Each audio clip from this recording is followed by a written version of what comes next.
Welcome back to For the Record. I'm your host, Loudmouth Luke, and today we have a special guest, local musician, Fall Out Boy superfan, and good friend of mine, Cole Doris, or Killer Kole. How you doing today, Cole? I'm good. I'm just excited to talk about Fall Out Boy. I mean, when are you not? That's the better question. That's true. I love Fall Out Boy so much. This is so exciting. Regardless, today we're taking a look at their newest release, So Much for Stardust, which for me is one of the best comebacks of like an established act, like ever. For me, this is kind of like their Revolution Radio in a way. Absolutely. In the sense of like, it's kind of a really solid return to form. Even if at times it's not, it's close to being as good, but It's like there's a couple things holding it back. Anyways, I have very mixed opinions about their catalog as a whole. So I remember when this album came out, I was like, okay, I'm gonna give this a shot. And I remembered liking it. Right. But I wasn't like, I don't know, like I mainly liked the singles, but a lot of the other songs for me didn't pack as much of a punch. I think from a sound standpoint, it's very like middle ground, you know? It's kind of some songs are a little more poppy, some are more on the rock side. But do you know if the more return to rock was a response to like some of the negative feedback Mania got? So I don't think it was like a response to that. There was actually an interview where Pete Wentz said that this wasn't like them trying to recreate their old stuff, but rather like a continuation of the direction the band would have gone in had they not taken that break after Fully Ado. So this is kind of just like the ideas that they had before the break that resurfaced after, Mania. Interesting. Like I mentioned previously, I listened to it when it came out, and I remember liking it, but I didn't really revisit often because I'd consider myself more of like a casual fan, if that makes sense. Yeah. I don't really know all the lore. I just like the songs and kind of just vibe. But I was very excited to re-listen to it when we first talked about this review in October. Man, the production delay on this episode was crazy. No, I've been pretty busy, but I'm very excited to talk about this album because this is like, I've been a fan of Fall Out Boy since I was 14, but that was like right after Mania dropped. And so this was the first album that I really got to be a part of in the fandom. So I'm very excited about it. But with all that being said, this is So Much for Stardust.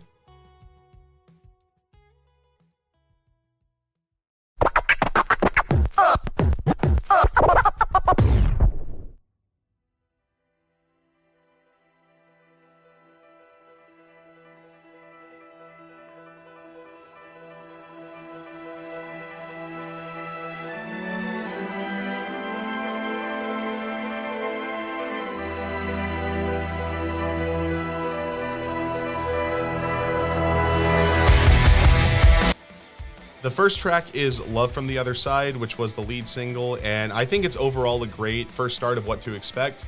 I think that, I remember when it came out, and I was like, guys, I can hear the guitars again. We are so back.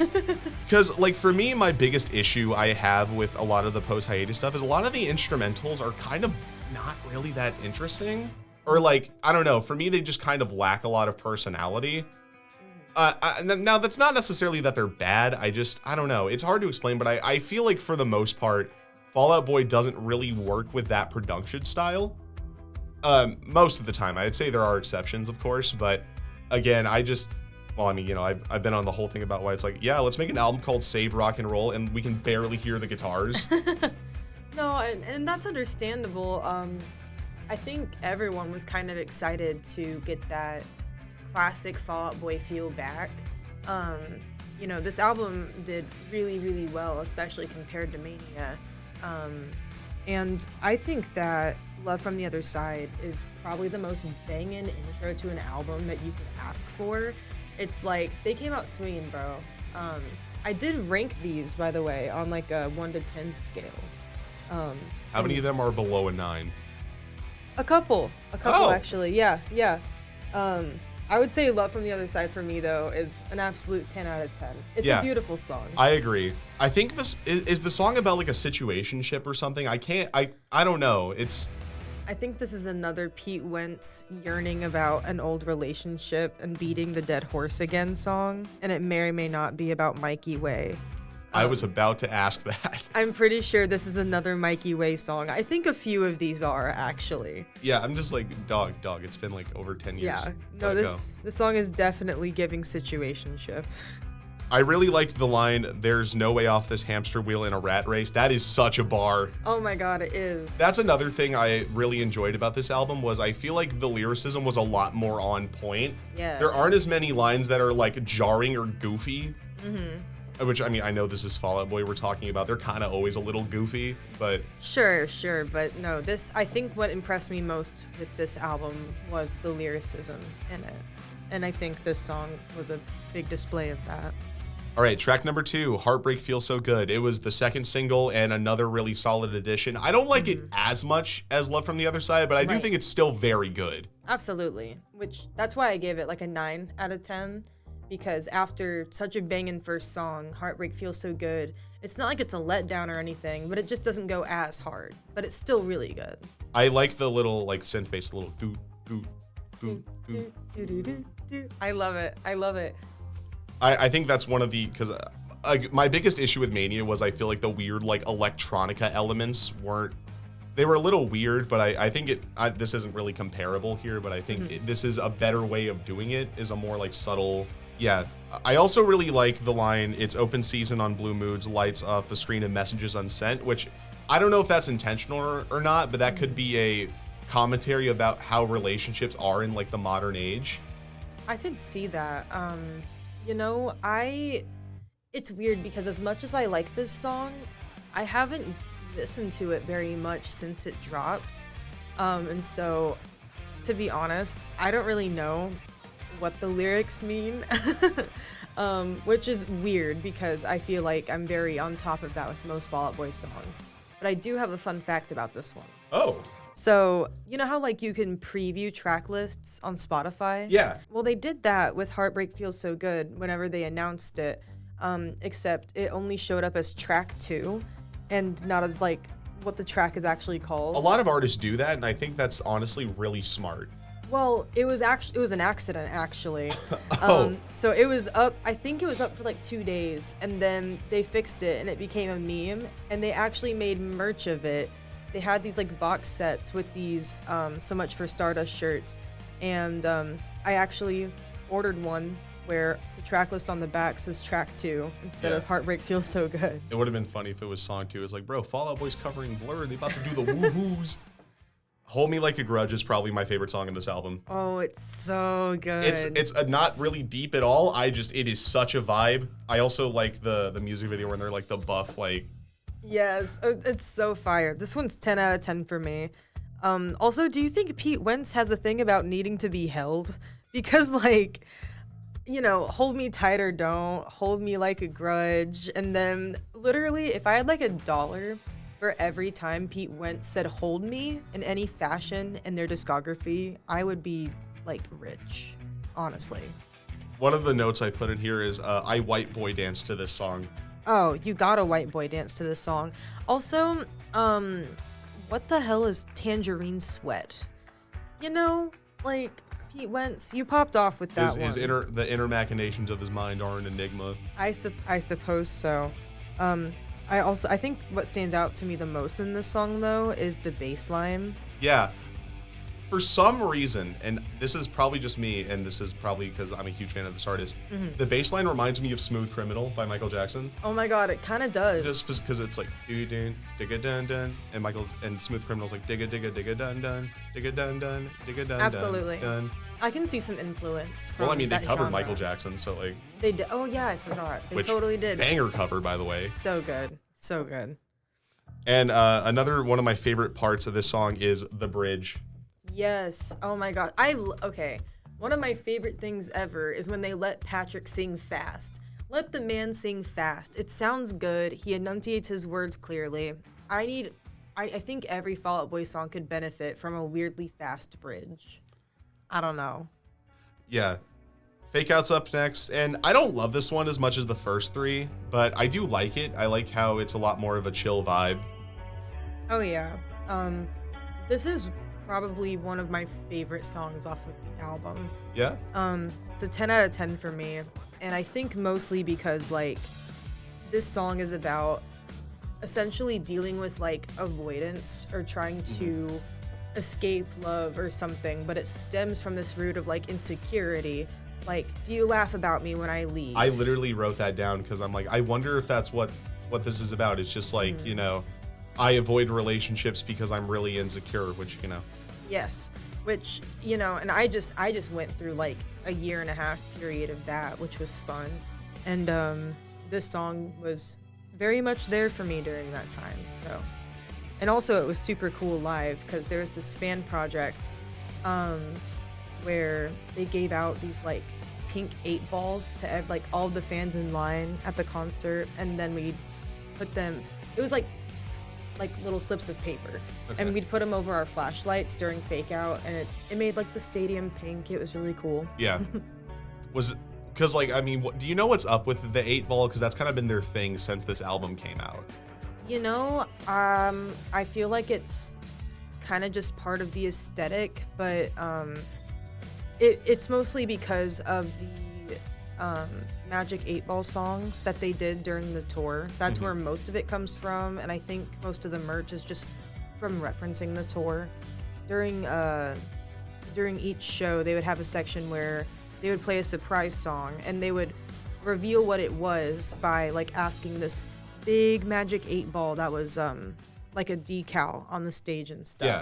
Yeah. It was really cool.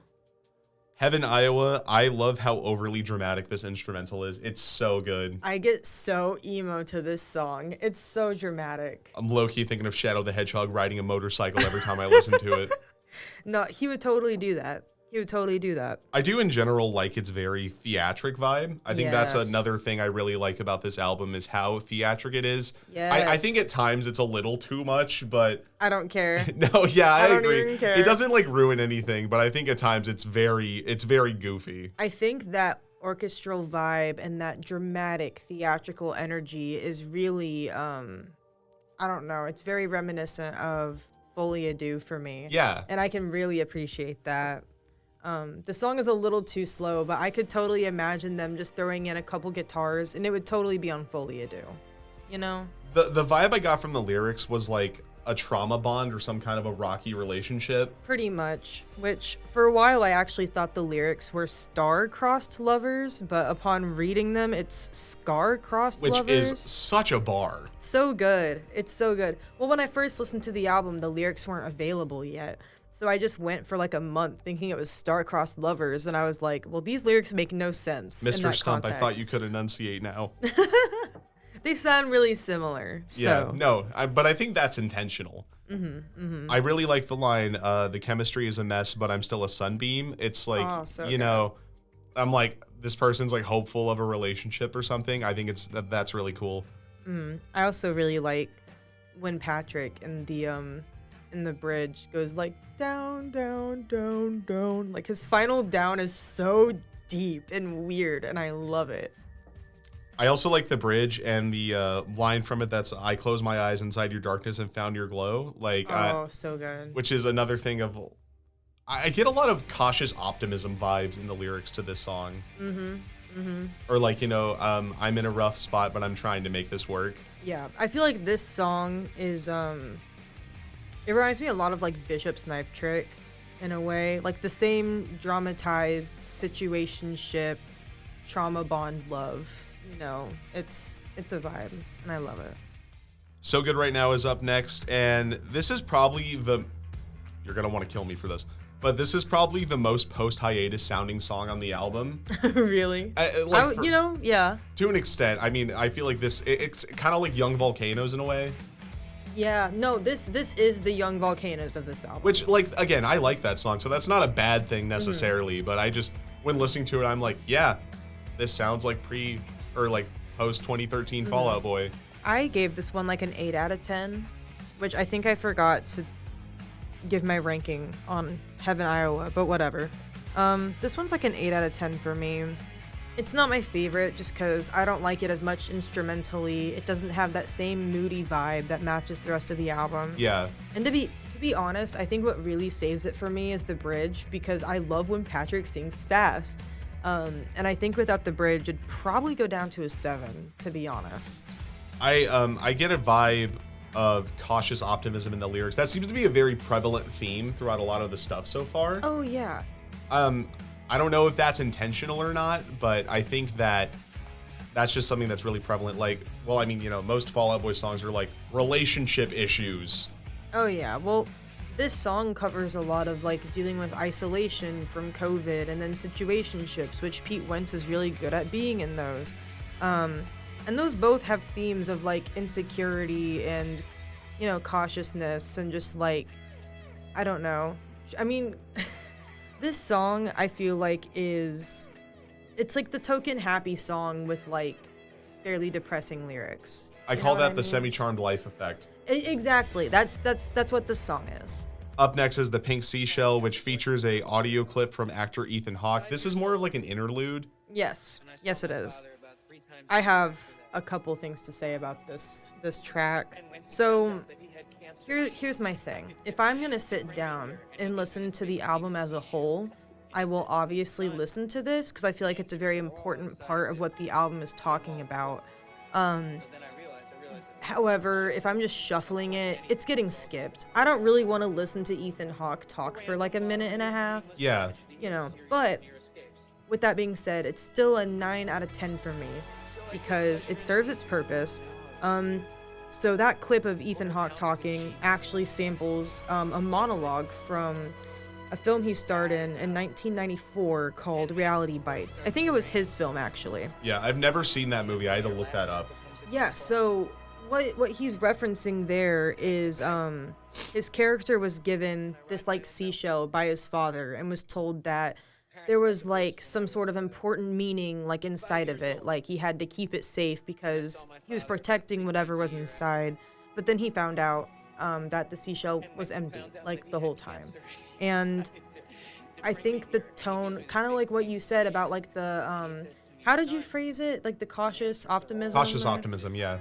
This song is, I feel like it's very much reflective of that, but then also what I think is the other heaviest theme of this album is optimistic nihilism. Essentially the idea that nothing technically matters. So make the most of life. You know what I mean? Yeah. A lot of people will, you know, say like, oh, nothing matters in like a negative connotation, but I think what the message the Pink Seashell is really trying to get across is nothing matters, so enjoy the little things. Yeah. You know, be with your loved ones. Go, I don't know, go get you a little tree, you know, whatever. Yeah, exactly. But I think it's very important to the album, and I think it serves its purpose. Yeah, for me, interludes are always kind of a hit and miss thing. Like, if they serve a purpose, fine, but I would never be like, bro, I can't wait to listen to the Pink Seashell while I drive to work. Exactly, you know, like I'm not just gonna listen to it like on its own, but it's good, like within the context of the album. I'm kind of that way too with Linkin Park's first two albums, where they have Joe Hahn just doing wikis for a minute. Yeah, like that's really cool and that's really impressive, but I don't know if I could just. Not my jam. Yeah. Up next is I Am My Own Muse, and this is another track like Heaven, Iowa, that has this very epic feel to it, and I think this could honestly be in a movie trailer. Oh, yes, absolutely. This is a 10 out of 10 for me. I agree. This one's great. It's a banger. That interview I was talking about earlier where Pete was saying that this album was like a continuation of, you know, pre-break Fall Out Boy. This was like his biggest example of that, actually. And I kind of understand why. I really think I think the guitars are especially reminiscent of like, kind of reminds me of a little bit of Infinity on High, a little bit of Foley. I think the guitar like tone reminds me a lot of Thriller a little bit, actually. As in the song Thriller, not Michael Jackson, right? Yes. Okay. Yes, the Fall Out Boy song Thriller. Just to make sure. Yeah. Just like that, like I don't know how to describe it. It's not like the chugginess, is it? Not the digga-da-dun, digga-da-dun, digga-da-dun, digga-da-dun. That's what I meant. Oh, like the chuggy thing. Yeah. It's like, it's slower, but it has like the same vibe. Yeah. You know? I think one of the vibes I got, I went on r/Fall Out Boy in the Fall Out Boy wiki just to, I I wonder if this song was about like the pandemic and how that put a massive halt in like touring and stuff. It could be. I just Because of the we've got to throw this year away.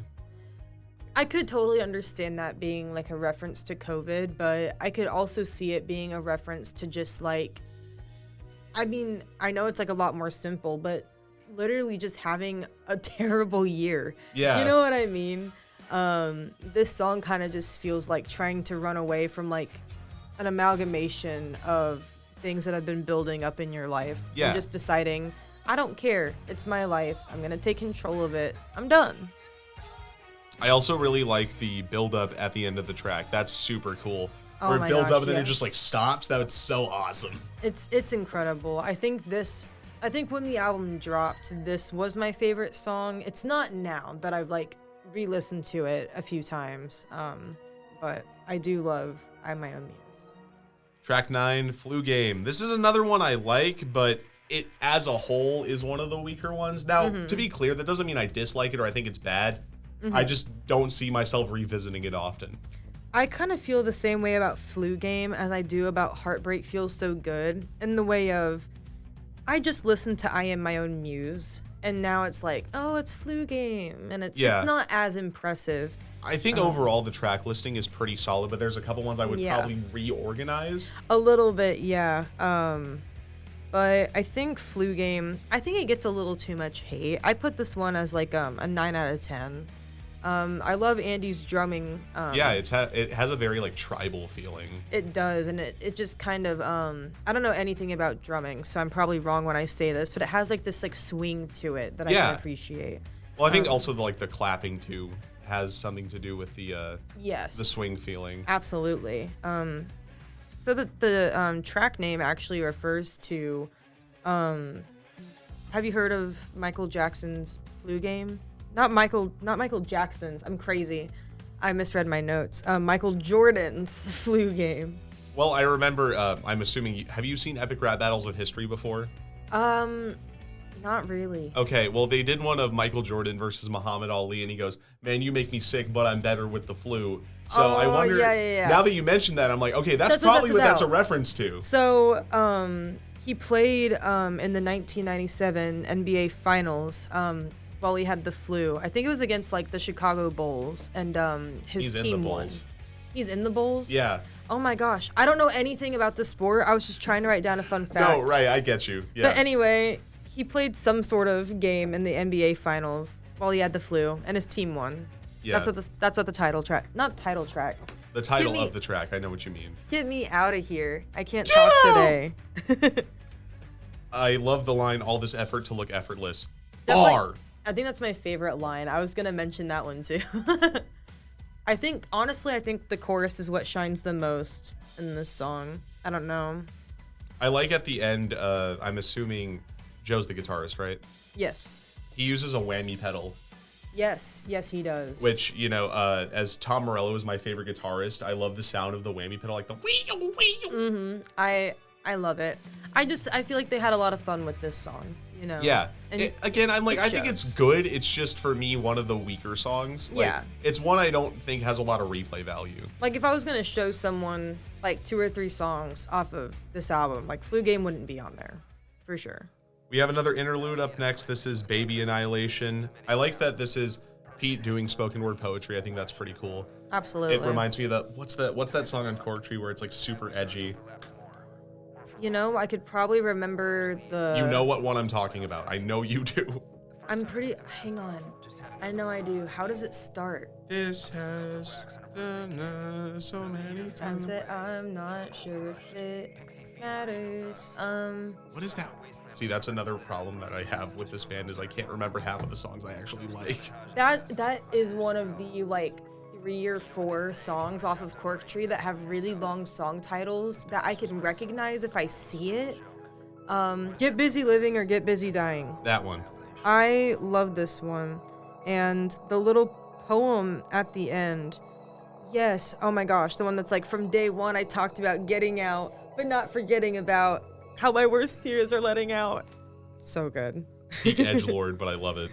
Literally, I think it's super reminiscent of that. And he's done a few of the spoken word poetry things and like a few of their songs. That one's just very notable to me. I think this is like similar to the Pink Seashell in the way of I'm not just gonna like listen to it if I shuffle my Fall Out Boy playlist. Right. You know? It's an interlude. It does its job pretty well, but I think it seems to be about kind of like a midlife crisis or questioning existence.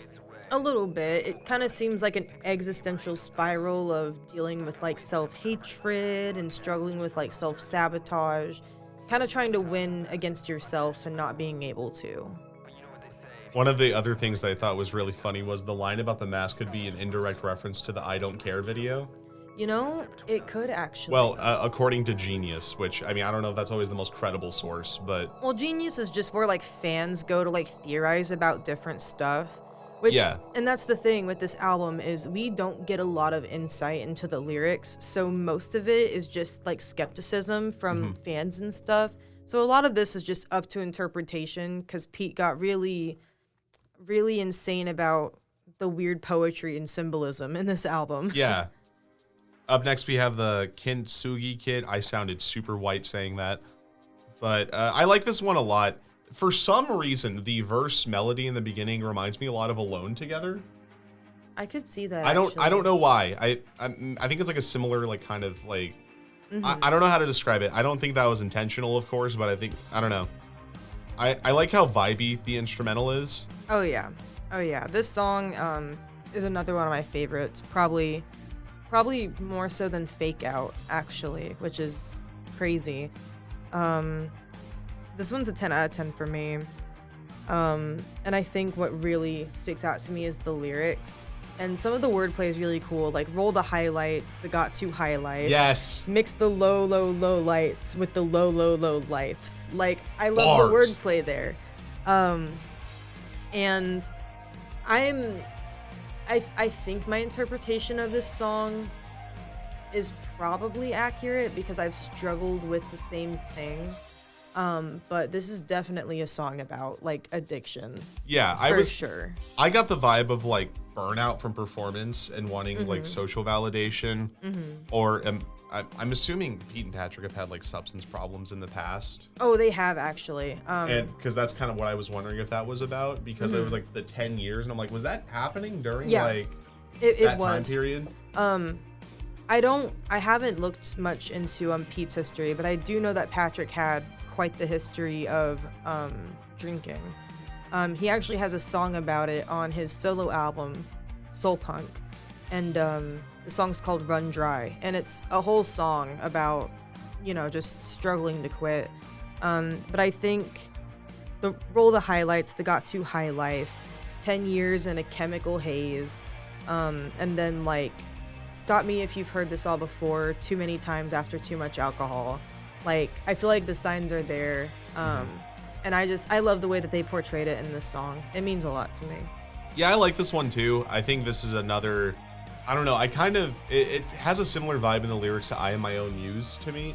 Yes. I think it has a lot of similar themes. But I do really like this one. Up next is What a Time to Be Alive. This is probably one of my favorite songs aside from the singles. I don't like it. Yeah, I don't know. I think it's a little cheesy. I think this is probably this is the song with like the weakest writing. Oh, I would totally agree. But don't like knock it just because I don't like it. Yeah, no. I mean, I think Patrick Stump saying lit is very jarring because he's like, what? He's like in his 40s now, right? Do you want to? Yeah. Do you want me to read my exact notes? Yes, by all means. Okay. The worst song on the album, 6 out of 10. Everything is lit except my serotonin is a weak line, Pete. I know COVID happened, but be freaking for real. The song has enough going for it that it's not bad, but that line destroys it for me. I don't know. Musically decent and vocally beautiful, so I can't be too mad. Yeah. I just thought of this. That line reminds me of, because of how like equally corny it is, the song Troublemaker by Weezer, where Rivers goes marrying a biatch, having 7 key odds. This was weird because like it reminds me of an album that sounds nothing like this song, but it's for some reason it reminds me of Pretty Odd. I think it's actually, just like the trumpets and the synths and stuff. I think the trumpets. I don't really. Everything else, I not don't really. vibe like that. Yeah, no, it's definitely not the same vibe by a long shot. Do you know what this song reminds me of? What was that one? I've like only listened to it once, so I don't like know it. What was that one Disney song that Fall Out Boy covered? The one from the Jungle Book? Yes. It kind of... I could see that. It kind of reminds me of that, too. So, like, I can't take it seriously. I was about to be like, which one? Because they also did What's This from Nightmare Before Christmas. Not that one. It was definitely the Jungle Book one. I don't know anything about the Jungle Book, It's certainly a movie. Yeah. I liked it as a kid, but I haven't watched it since. Yeah, this song, it's giving, like the Spidey and His Amazing Friends theme. That theme bangs, okay? Like, don't you dare slander Spidey and His Amazing Friends, even though that show knows nothing about Marvel. This isn't the appropriate time to go on that rant. No. But yeah, that's what it's giving for me. I think I wonder if the Make Me a Charm line was an intentional callback to I'm My Own Muse. You know, it might be. It might be. I do know that Pete likes to... There's a theme of, like, reusing lyrics in this album. Yeah. Which I'm very excited to talk about in the next song, too. Oh, yeah. I think the guitar solo at the end is pretty cool, too. Oh, and that's the thing. That's why I put it at, like, a 6 out of 10, because instrumentally, the song is great. You know, it's a little too happy-go-lucky for me, because it just doesn't match the rest of the album, in my opinion. Yeah. But, it's musically good, and Patrick killed the vocals. He always does. I was about to say, when is he not? True. Unless he was, like, sick or something, but... Yeah, I love you, Patrick. I will say, again, this probably has the goofiest writing on the whole album. Everything is lit except my serotonin. I got that quarantine blues. Oh my god. Actually, I do kind of like quarantine blues.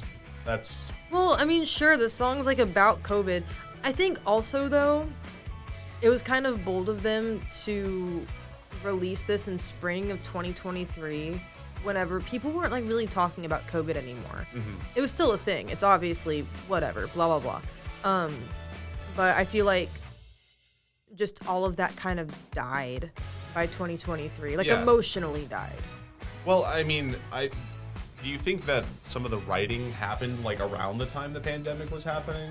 Oh yeah, it did. I just think that because of how long it took them to release the album, that that theme particularly kind of lost, like, its effectiveness. Yeah, but I think it works in the sense of being kind of like a in hindsight type of thing, you know? Yeah, no, that's fair. Okay, we're on the final track of the album. Oh, the yeah. title track. I take back what I said. I mean, you know, What a Time being my other favorite aside from the singles was an L take. I take that back immediately. Stardust is the best song aside from the singles, in my opinion. Oh, it is so good. It's not, the thing is I love, like, most of the songs on this album. So it doesn't make, like, my favorite, but I still love it. Like, it's still a 10 out of 10 for me. It's so epic. The instrumental is so freaking cool. It's beautiful. I love crying to this song. That's weird to say. So I think my favorite thing ever, though, is how it directly ties in with Love from the Other Side. Yes, what would you trade the pain for? That's so such a cool good. callback, and I think that it kind of makes the album loop a little perfectly. I think it really adds to the theatric vibes of the album, because it's like the reprise. Yeah. You know what I mean? It's like the sexiest, most beautiful Fall Out Boy reprise. And then they got freaking Jimmy Buffett for the music video. Awesome. Rest in peace. Yeah.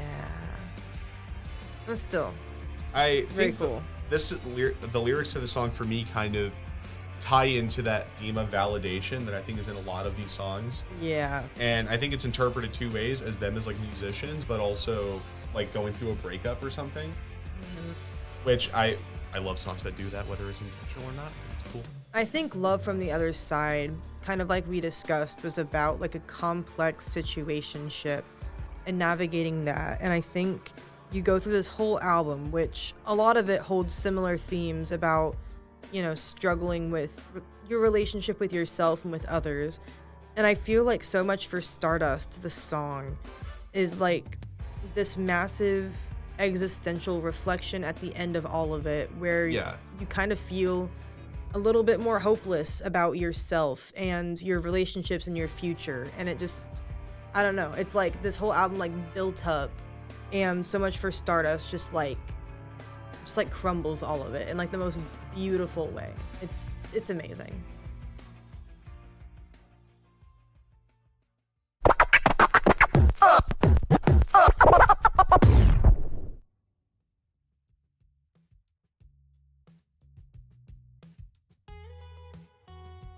In my opinion, this album is their best album since Foley. Really? Yeah. I think in general, it's probably the most fun I think I've had with any of their projects. Oh yeah. I think in general, I think it has a lot more energy than their last three, in my opinion. And I think it's a very solid middle ground from a sound standpoint. I think there's elements of their post-hiatus sound, but elements of their pre, and it mixes well together. And I think in general, everything is just tighter. The instrumentals are great. The lyrics are a lot better. And aside from What a Time to Be Alive, there aren't really a lot of jarringly goofy elements. Yeah. I would say this album, for me in general, probably falls somewhere between a 9 and 10 out of 10. It would only be less than 10, literally just because of What a Time to Be Alive. I still don't know why I call that my favorite. What was I thinking? I was reading through your notes and I was like, really?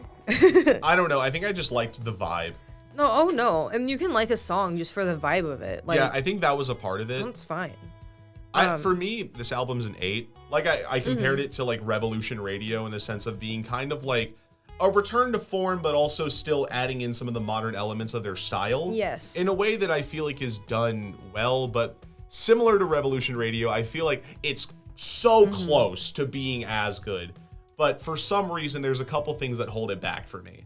You know, So Much for Stardust. The thing is I love Fall Out Boy's discography so much as a whole.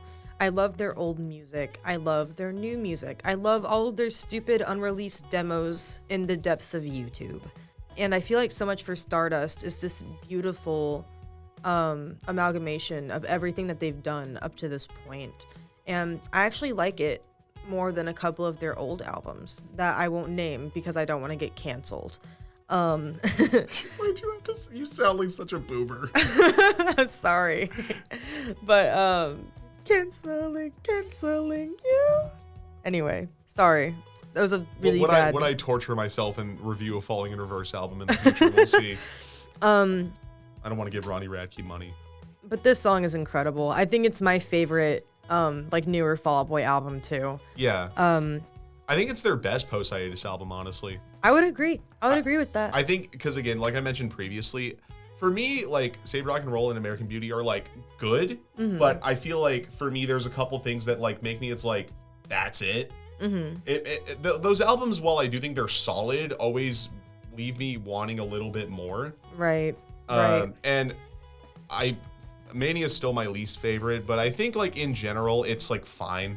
Again, I'm not the hugest fan of the production. There's a couple, and you know, I don't know why Pete Wentz decided to make a YouTube poop the lead single, but right, you know, that was a little strange. It's like it's one thing that was on the album, but I'm just kind of shocked you made that the lead single when you could have made Last of the Real Ones, Champion, Hold Me Tight. It's like any of those I feel like would have worked a lot better.